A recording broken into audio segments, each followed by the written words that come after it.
Ketemu lagi dengan Kak Tony di weekly devotion kita. Hari ini temanya adalah multitasking dan anxiety. Beberapa minggu yang lalu ceritanya Kak Tony lagi hadir dalam sebuah online meeting.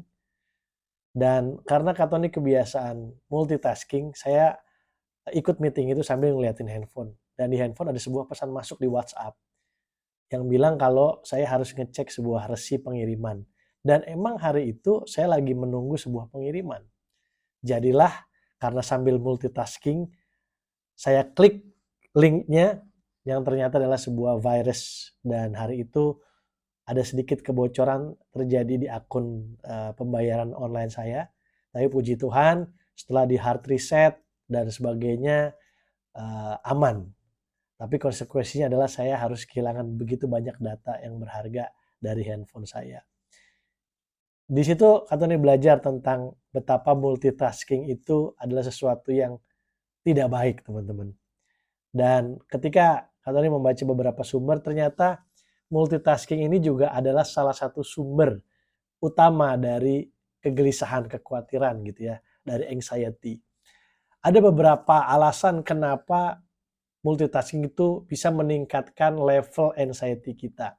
Yang pertama adalah karena ketika kita multitasking, perhatian kita tuh terbagi-bagi dari satu hal kepada hal yang lainnya. Sehingga kita jadi nggak fokus mengerjakan sesuatu dan seperti yang Kak Tony alami, kemungkinan untuk melakukan kesalahan jadi lebih besar. Dan ketika kita melakukan kesalahan, tentu saja kita jadi anxious.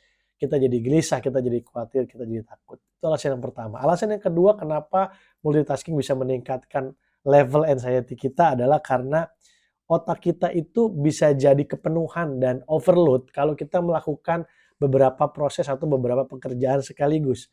Sehingga nggak heran kalau dia kemudian mengirimkan sebuah sinyal bahwa otak kita tuh stres ya, tertekan. Yaitu dengan mengirimkan perasaan anxiety ke emosi kita. Dan yang ketiga adalah tentu saja multitasking bisa membuat kualitas hasil pekerjaan kita itu jadi menurun, nggak maksimal. Dan itu kemudian bisa membuat seseorang menjadi anxious. Makanya kalau kita mau supaya anxiety kita itu nggak terlalu tinggi, harus belajar untuk menghentikan yang namanya multitasking. Nah, satu ayat firman Tuhan bilang begini, Yesus berkata di dalam Matius pasal 6 ayat yang ke-34 ya, bunyinya demikian. Sebab itu janganlah kamu khawatir akan hari besok. Karena hari besok mempunyai kesusahannya sendiri. Kesusahan sehari cukuplah untuk sehari. Dalam bahasa Inggrisnya kata khawatir again diterjemahkan sebagai anxious. Do not be anxious for your tomorrow.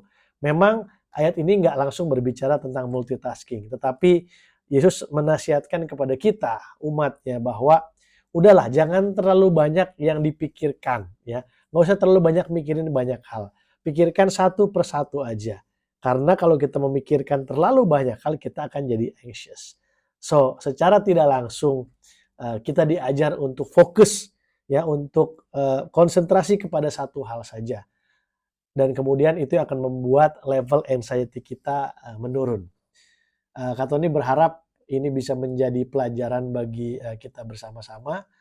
Kayaknya udah waktunya kita lebih fokus kepada satu pekerjaan, selesaikan itu, baru kemudian melangkah ke pekerjaan selanjutnya.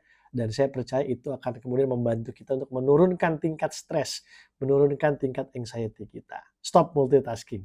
Tuhan Yesus memberkati kita.